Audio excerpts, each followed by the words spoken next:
வணக்கம் நேர்களே, இது ஷர்மிளா டாக்கீஸ். நான் உங்கள் டாக்டர் ஷர்மிளா. இந்தியாவில் எடுக்கக்கூடிய ஜென்சி இளைஞர்களுடைய நிலைமை எவ்வளவு மோசமா இருக்கு அப்படிங்கிறதுக்கு இந்த ஒரு சம்பவம் உதாரணம். அரசாங்கம் எந்த அளவுக்கு இவங்களுடைய எதிர்காலத்தை குறித்து அலட்சியமாக செயல்படுது அப்படிங்கிறதுக்கும் இந்த சம்பவம் ஒரு உதாரணம். ஒரு பக்கம் இளைஞர்கள் தான் வருங்கால தூண்கள். பாருங்க, நாங்க அமிர்த் கால கொண்டு வந்துட்டோம், விக்சித் பாரத்தை ஏற்படுத்திட்டோம், இளைஞர்களுக்கான ஒரு பாரதத்தை உருவாக்கிட்டோம் அப்படின்னு வாய்க்கிழிய பேசக்கூடிய இந்த மோடி அரசு உண்மையிலேயே இளைஞர்கள் மேல எந்த அளவுக்கு அக்கறை காட்டுறாங்க அப்படிங்கிறத இந்த வீடியோ ஃபுட்டேஜை பார்த்தா உங்களுக்கு தெரியும். முதல்ல வீடியோ ஃபுட்டேஜை பார்க்க, அதுக்கப்புறம் என்ன நடந்ததுன்னு பேசுவோம்.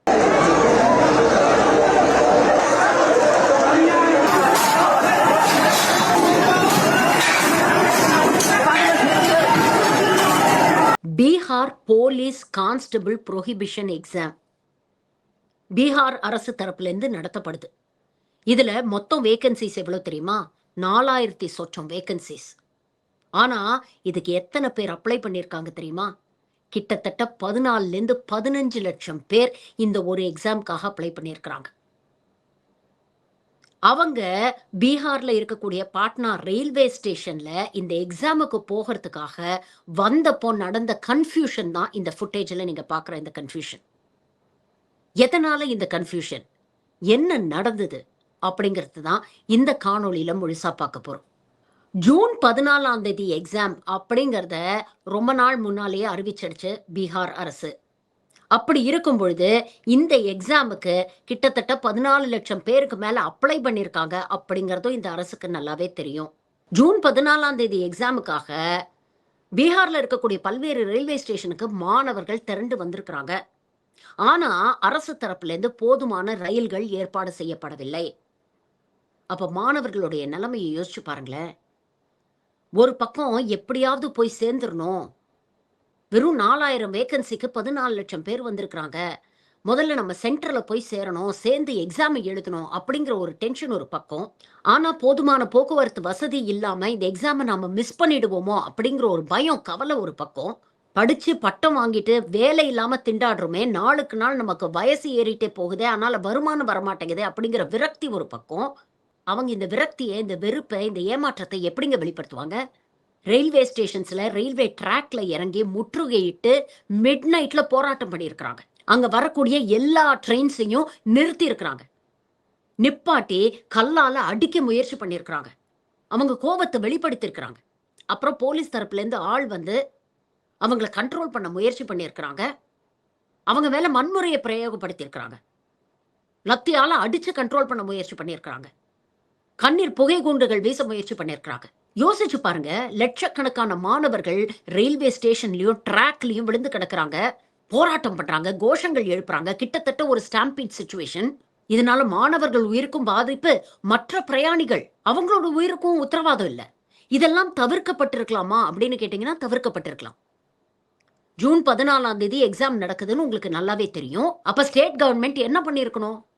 ரயில்வேஸ்ல ரிக்வெஸ்ட் பண்ணி கிட்டத்தட்ட 14 லட்சம் பேர் அப்ளை பண்ணியிருக்கிறாங்க. சென்டர்ஸை கூட எங்கெல்லாமோ ரிமோட் ஏரியாஸ்ல நாங்க போட்டு வச்சிருக்கிறோம்.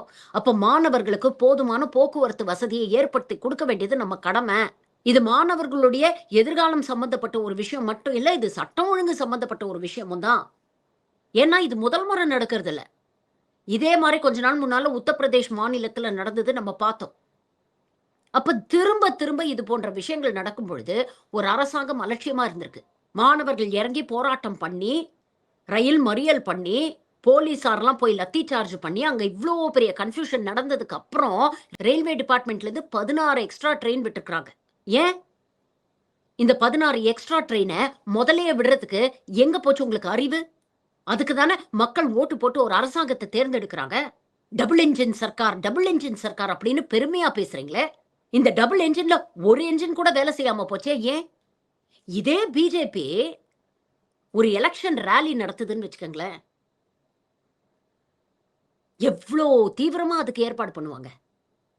மோடியோ அமித்ஷாவோ வராங்கன்னா மோடியோடைய கடைசி டீட்டெயில் வரைக்கும், அவர் என்ன ட்ரெஸ் போடுறாரு, அவர் எத்தனை மணிக்கு வண்டியில ஏறுவாரு, எந்தெந்த ரூட்ல போவாரு, மேடையில பேக்ரவுண்ட் எப்படி இருக்கணும், டெலிபிராம்டர் ரெடியா இருக்கா. ஒரு மாநிலத்துல தேர்தல் வருதுன்னா இறங்கி வேலை செய்ய தெரியுதுல்ல. தேர்தல் ஆணையத்தை கைக்குள்ள போட்டுக்கிட்டு எஸ்ஐஆர் மூலமா எத்தனை பேர் ஓட்டை நீக்கலாம் அப்படின்னு தேடி தேடி ஓட்டை நீக்க தெரியுதுல்ல. அதற்கெல்லாம் முன்னெச்சரிக்கையா ஏற்பாடு பண்ண தெரியுதுல்ல. மத்த கட்சியில இருக்கிற எம்பியையும் எம்எல்ஏயும் வாங்கணும்னா அதுக்கு தீவிரமா ஏற்பாடு பண்ண தெரியுதுல்ல. எந்த எம்எல்ஏக்கு எவ்வளவு ரேட்டு, எந்த எம்பிய எந்த அதிகாரியை விட்டு மிரட்டலாம், இடியை ஏவி விடலாமா, சிபிஐ ஏவி விடலாமா, அவங்களுடைய வீக்கஸ்ட் வல்னரபிலிட்டி எங்க இருக்கு, எங்க தட்டினா எப்போ விழுவாங்க அப்படிங்கறத கடைசி நிமிஷம் வரைக்கும் டீடைல்டா பிளான் பண்ண தெரியுதுல்ல. உங்களுக்கு தேவையான ஒரு சட்டத்தை பார்லிமெண்ட்ல பாஸ் பண்ணணும்னா ஃப்ளோர் டெஸ்ட் வரைக்கும் மினிட் பை மினிட் உங்களுக்கு பிளான் பண்ண தெரியுதுல்ல. ஒரு ராமர் கோவில் இனாகிரேஷன்னா அதுக்கு எவ்வளவு டீடைலா பிளான் பண்றீங்க. ஒரு தேர்தலுக்கு மற்ற மாநிலங்கள்ல இருந்து மக்களை கொண்டு வந்து பீகார்ல ஓட்டு போட வைக்கிறதுக்கு ஸ்பெஷல் ட்ரெயின் அரேஞ்ச் பண்ண தெரியுது இல்ல உங்களுக்கு. அப்போ ஒரு எக்ஸாமுக்கு மாணவர்கள் வருவாங்கன்னா அதுக்கு உங்களால அரேஞ்ச் பண்ண முடியல. அப்ப இதுக்கு பேரு அக்கறையா அலட்சியமா? உங்க அலட்சியத்தினால இன்னைக்கு எத்தனை பேரால எக்ஸாம் எழுத முடியாம போயிடுச்சு. இப்ப அவங்களுக்கெல்லாம் ரீ எக்ஸாம் கண்டக்ட் பண்ணுவீங்களா? இல்ல அவங்க மிஸ் பண்ண ஆப்பர்ச்சுனிட்டியை அவங்களுக்குள்ள திருப்பி கொடுக்க முடியுமா? இன்னைக்கு உண்மையிலேயே இந்தியாவில் இருக்கக்கூடிய இளைஞர்களுடைய நிலைமை எவ்வளவு மோசமாகி இருக்கு தெரியுமா? State of working India 2026 report பிரகாரம் இந்தியாவில் இருக்கக்கூடிய 25லேருந்து 29 வயதுக்கு உட்பட்ட இளைஞர்களை கிட்டத்தட்ட 40% பேர் படிச்சுட்டும் வேலை இல்லாம இருக்கிறாங்க. பேசிக் கிராஜுவேஷன் முடிச்சவங்கள்ல வெறும் 7% பேருக்கு தான் முடிச்ச உடனே ஒரு வருஷத்துக்குள்ள வேலை கிடைக்குது. அவன் கிராஜுவேஷன், போஸ்ட் கிராஜுவேஷன், பிஹெச்டின்னு முடிச்சுட்டு இன்னைக்கு வேலை இல்லாம தெரு தெருவா அலைஞ்சுக்கிட்டு இருக்கிறாங்க. அதனாலதான் வெறும் +2 குவாலிஃபிகேஷன் போதுமான ஒரு கான்ஸ்டபிள் எக்ஸாமுக்கோ இல்ல ஒரு பியூன் எக்ஸாமுக்கோ இன்ஜினியரிங் படிச்சவன் பிஹெச்டி கிராஜுவேட்ஸ் எல்லாம் அப்ளை பண்ணிட்டு இருக்காங்க. ஒவ்வொரு ஆண்டும் படித்து விட்டு கிட்டத்தட்ட 50 லட்சம் கிராஜுவேட்ஸ் ஒர்க் ஃபோர்ஸ்க்குள்ள வராங்க. ஆனா அதுல பாதிக்கும் மேற்பட்டவர்களுக்கு, 50%க்கும் மேற்பட்டவர்களுக்கு அவங்களுக்கு வேலை கிடைக்க மாட்டேங்குது. ஒரு பக்கம் கிராஜுவேட்ஸை உருவாக்கிட்டு இருக்கோம், ஆனா இன்னொரு பக்கம் அவங்க படிப்புக்கு தகுந்த வேலையை உருவாக்க தவறுகிறது இந்த அரசு. ஆப்பர்ச்சுனிட்டிஸ் இல்லாததுனாலதான் வெறும் +2 போதும் அப்படிங்கிற வேலைக்கு இன்னைக்கு போஸ்ட் கிராஜுவேஷன் முடிச்சவன், பிஹெச்டி முடிச்சவன் அப்ளை பண்ணிக்கிட்டு இருக்கான். அந்த ஆப்பர்ச்சுனிட்டிஸை உருவாக்க வேண்டியது யாருடைய கடமை? வருஷத்துக்கு 2 கோடி வேலை வாய்ப்பு அப்படின்னு வாய்க்கிழிய வாக்குறுதி கொடுக்க தெரிஞ்சது இல்ல. அதுல ஒரு 10% உங்களால உருவாக்க முடிஞ்சதா? எல்லா துறையும் நாசம் பண்ணி வச்சிருக்கீங்க. விவசாயத்துறையை பத்தி சொல்லவே வேண்டாம். இன்னைக்கு அதிகமாக விவசாயிகள் தற்கொலை பண்ணிக்கக்கூடிய நாடு இந்தியாவாக இருக்கு.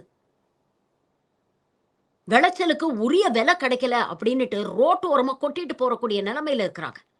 படிச்சுட்டு வரக்கூடிய இளைஞர்களுக்கு மேனுஃபேக்சரிங் செக்டார்ல எவ்வளவு ஜாப்ஸ் உங்களால கிரியேட் பண்ண முடியும்? மேக் இன் இந்தியா, ஆத்ம நிர்பர் பாரத் அப்படின்னு பேசினா மட்டும் போதுமா? அதற்கான அடித்தளத்தை ஏற்படுத்த வேண்டியது ஒரு அரசாங்கத்தோட கடமை இல்லையா? ஆனா இந்தியாவில் நாளுக்கு நாள் மேனுஃபேக்சரிங் செக்டார் படுத்துக்கிட்டு இருக்கு. இருக்கிற ஒரே ஆப்பர்ச்சுனிட்டி சர்வீஸ் செக்டார். ஆனா இன்னைக்கு அதுக்கும் வேட்டு வைக்கிற நிலைமை வந்துருச்சு. இன்னைக்கு ஏஐ போன்ற தொழில்நுட்பம் வந்ததுனால சர்வீஸ் செக்டாரும் பாதிக்கப்பட்டிருக்கு. கொத்து கொத்தா வேலையை விட்டு தூக்குறாங்க. எதிர்காலத்துல என்ன பண்ண போறோம் அப்படின்னு தெரியாம இளைஞர்கள் இருக்காங்க. இப்படி படிச்ச படிப்புக்கு வேலை கிடைக்காம எதிர்காலமே கேள்விக்குறியாக இருக்கக்கூடிய இளைஞர்கள் இந்தியாவுடைய ஒரு சோசியல் அண்ட் எக்கனாமிக் லயபிலிட்டி.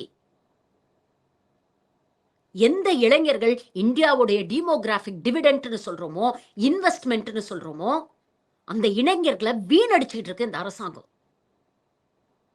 அதுவும் 2026 இந்த வருடம் தான் நம்ம டெமோகிராபிக் டிவிடெண்டுடைய பீக்கை எட்ட போறோம் அப்படின்னு சொல்றாங்க. அதாவது the highest ever youth population in India. ஆனா அவங்களுக்கான முறையான கல்வி இருக்கா? அப்படிப்பட்ட யூத் பாப்புலேஷன் அப்படிங்கிறது கிடைக்காத வரோங்க. அந்த வரத்தை உண்மையிலேயே நாட்டின் மீதும் நாட்டுடைய எதிர்காலத்தின் மீதும் அக்கறை இருக்கக்கூடிய ஒரு அரசு எப்படி பயன்படுத்தணும்? ஆனா இன்னைக்கு பசங்களுடைய நிலைமை, ஏதாவது ஒரு எக்ஸாம் நேர்மையா நடக்குதா? எல்லாத்துலயும் குளறுபடி, எல்லா இடத்துலயும் பேப்பர் லீக். வேலை வாய்ப்பை தேடி போனா அங்கேயும் ஏகப்பட்ட ஸ்கேம்ஸ். இதுல எல்லாம் விரக்தி அடைஞ்சுதான் இன்னைக்கு வீதியில வந்து காக்ரோச் ஜனதா பார்ட்டி அப்படிங்கிற பேர்ல இளைஞர்கள் போராடிட்டு இருக்காங்க. ஒரு விஷயம் தெரிஞ்சுக்கங்க, இளைஞர்கள் கிட்ட இருக்கக்கூடிய அந்த அபரிமிதமான எனர்ஜி இருக்கு இல்லையா? எதிர்காலத்த பத்தின எதிர்பார்ப்பு, கனவுகளோட இருப்பாங்க. அந்த கனவுகள் நாளுக்கு நாள் கரையும்போது ஒரு ஏமாற்றம் ஏற்படும். எந்த இளைஞர்கள் நம்மளுடைய அசெட்ன்னு நினைக்கிறோமோ, அதே இளைஞர்கள் நமக்கு ஒரு சோசியல் அண்ட் எக்கனாமிக் லயபிலிட்டியா மாறுவாங்க. படிச்சுட்டு உரிய நேரத்துல வேலை கிடைக்கலன்னா, அவனோட லைஃப்ல அவன் செட்டில் ஆக முடியாது. யோசிச்சு பாருங்க. பிராக்டிகலா நடக்கக்கூடிய விஷயம். வேலை இல்லன்னா எவனும் பொண்ணு குடுக்க மாட்டான். அவங்களுக்கு கல்யாணம் நடக்காது. வாழ்க்கையில ஒரு ஸ்டெபிலிட்டி வராது. அப்போ இந்த வெறுப்பு, விரக்தி, இந்த இயலாமை இதெல்லாம் சோசியல் அன்ரெஸ்ட்டா வெடிக்கும். ஒண்ணு இந்த மாரி போராட்டங்கள் அப்படின்னு வீதியில இறங்கி போராடுவாங்க. ரயில் மறியல் செய்வாங்க. ஸ்டாம்பீட்ல ஈடுபடுவாங்க. பொது சொத்துக்கள சேதம் பண்ணுவாங்க. அப்படி இல்லன்னா ஒரு சோசியல் அன்ரெஸ்ட்ட உருவாக்கி கிரைம் ரேட்ட இன்கிரீஸ் பண்ணும். இன்னைக்கு பேசுறோம்ல, தினம் தினம் நியூஸ்ல பார்க்குறோம்ல. சின்ன சின்ன குழந்தைங்கள பாலியல் வன்கொடுமை செய்றாங்க. போதைப் பொருளுக்கு அடிமையாயிடுறாங்க. அது மூலமாக கிரைம்ஸ்ல ஈடுபடுறாங்க. இதெல்லாம் எதனுடைய வெளிப்பாடு? தேவையான நேரத்துல அவங்களுக்கு தேவையானத நாம ஒழுங்கா குடுத்தோம்னா, இவ்ளோ பிரச்சனைகள் வருமா? இன்னொரு பக்கம், இதே வறுமையையும், இதே மக்கள் தொகையும் காரணம் காட்டி தானே வளர்ந்து முன்னேறிய தமிழ்நாடு போன்ற மாநிலங்கள் கிட்டேருந்து நிதிய சுரண்டிக்கிட்டு இருக்கு இந்த ஒன்றிய அரசு. டபுள் என்ஜின் சர்க்கார், டபுள் என்ஜின் சர்க்கார்ன்னு சொல்லி அவங்கள மூலச்செலவ செஞ்சு ஓட்ட வாங்கி ஜெயிச்சிட வேண்டியது. அங்க மக்கள் தொகை அதிகமா இருக்கு. இந்த மாநிலங்கள் பின்தங்கி இருக்கு அப்படின்னு சொல்லி காலங்காலமாக வளர்ந்த தமிழ்நாடு போன்ற மாநிலங்கள சுரண்டிக்கிட்டு இருக்கீங்க. அதையும் மீறி இங்க இருக்கக்கூடிய அரசுகள் மாறி, மாறி இவ்வளவு நாளு நல்ல கல்வி, நல்ல சுகாதாரம், வேலை வாய்ப்புகள உருவாக்கி குடுத்து, தனிமனித வருமானத்தை அதிகப்படுத்தி, உள்நாட்டு உற்பத்தியை அதிகப்படுத்தி, 2 இலக்க பொருளாதாரத்தை எட்டி, ஒரு மாநிலத்தில ஒருங்கிணைந்த வளர்ச்சிய கொண்டு வராங்க. ஆனா இங்கேருந்து நிதிய சுரண்டிட்டு போயி, அங்க தேர்தல் சமயத்துல உங்களுக்கு ரூ. 10,000 குடுப்போம். உங்களுக்கு ரூ. 3,000 குடுப்போம். உங்களுக்கு ரூ. 5,000 குடுப்போம்ன்னு ஆசைய காட்டி ஓட்ட வாங்கிட்டு, இந்த நிதியெல்லாம் எங்க போகுதுன்னு கேட்கிறேன். உங்களால அந்த குழந்தைங்களுக்கு வேலை வாய்ப்ப தான் உருவாக்கி குடுக்க முடியல. ஏன் இருக்கிற வேலைக்கு அட்டெண்ட் பண்றதுக்கு குறைஞ்சபட்சம் அந்த போக்குவரத்து ஏற்பாடு கூடவா பண்ணி குடுக்க முடியல உங்களால? ஒரு 10 ட்ரெயின் எக்ஸ்ட்ரா விடணும்னா, ட்ராக்ல இறங்கி அவன் உயிர பணயம் வச்சு அவன் போராட்டம் பண்ணா தான் உங்களுக்கு உரைக்கும். இளைஞர்கள் இந்த நாட்டின் கண்கள். இளைஞர்கள் தான் எதிர்காலம். அப்படின்னு நாக்குல தேன் தடவி மேடையிலலாம் பேசுவாங்க. ஆனா உண்மையான நிலைமை என்ன தெரியுமா? 2 இந்தியாக்கள் இருக்கிறது. ஒரு இந்தியால படிச்சுட்டு இந்த மாரி வேலை இல்லாம, பக்கோடா போட கூட வழி இல்லாம இருக்கக்கூடிய இளைஞர்கள். இன்னொரு இந்தியால பெரிய பெரிய யூனிவர்சிட்டீஸ் அப்படிங்கிற பேர்ல, அங்கே சேரக்கூடிய பிள்ளைகளையும் ஏமாத்திக்கிட்டு இருக்கிறாங்க. உதாரணம், சமீபத்தில நடந்த அந்த கல்கோட்டியா யூனிவர்சிட்டி ஸ்கேண்டல். லட்ச லட்சமா ஃபீஸ குடுத்து போய் ஒரு யூனிவர்சிட்டில சேர்ந்து படிச்சா, சைனால உருவாக்குன நாய் பொம்மைய நாங்க உருவாக்குனோம் அப்படின்னு பொய் சொல்ல கத்துக் குடுக்குது. முதல் கோணல் முற்றும் கோணல்.